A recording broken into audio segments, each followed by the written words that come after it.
আসসালামু আলাইকুম বন্ধুরা, স্বাগতম সবাইকে আজকের ভিডিওতে আমরা বাংলাদেশের একটি গুরুত্বপূর্ণ জেলা শহর দিনাজপুর কুমিল্লার মধ্যে একটি কম্পারিজন তুলনামূলক ভিডিও করব এবং ভিডিওটি খুবই শর্ট এবং ছোট হবে, তাই একটু সময় নিয়ে ভিডিওটি দেখবেন।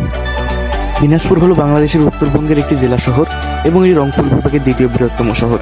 দিনাজপুর শহর প্রতিষ্ঠিত হয়েছিল 1786 সালে। প্রতিষ্ঠা হওয়ার পর থেকে জেলা শহরটি উন্নতির দিক থেকে এগিয়ে আসছিল, কিন্তু গত 15 বছর থেকে দিনাজপুর শহরের কোনো উন্নয়ন হয়নি। বর্তমানে দিনাজপুর শহরের সর্বমোট আয়তন হলো ৭০ বর্গ কিলোমিটার, যা বাংলাদেশের 11তম বড় শহর।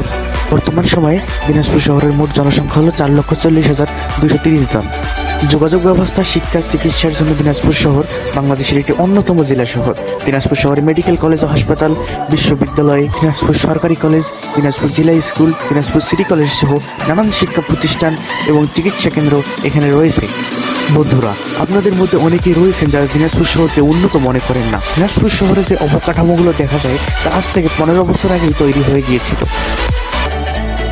কুমিল্লা হলো বাংলাদেশের চট্টগ্রাম বিভাগের দ্বিতীয় বৃহত্তম শহর এবং কুমিল্লা জেলার প্রধান সদর দপ্তর। কুমিল্লাকে সিটি কর্পোরেশন করা হয়েছিল, সেই হিসেবে এটি বাংলাদেশের একটি মহানগর। বাংলাদেশের শীর্ষ 10টি ধনী শহরের মধ্যে কুমিল্লা শহরের নাম রয়েছে, কারণ এই শহরের অনেক মানুষ প্রবাসী, যারা বিদেশি টাকা ইনকাম করে বাংলাদেশে উন্নয়নে কাজে লাগায়।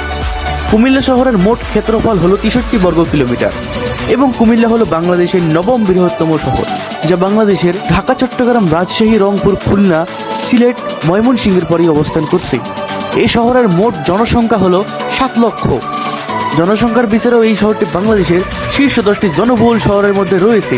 শিক্ষা, চিকিৎসার জন্য কুমিল্লা শহরে একটি বিশ্ববিদ্যালয় এবং একটি মেডিকেল কলেজ ও হাসপাতাল রয়েছে। কুমিল্লা শহর প্রতিষ্ঠিত হয়েছিল 1890 সালে।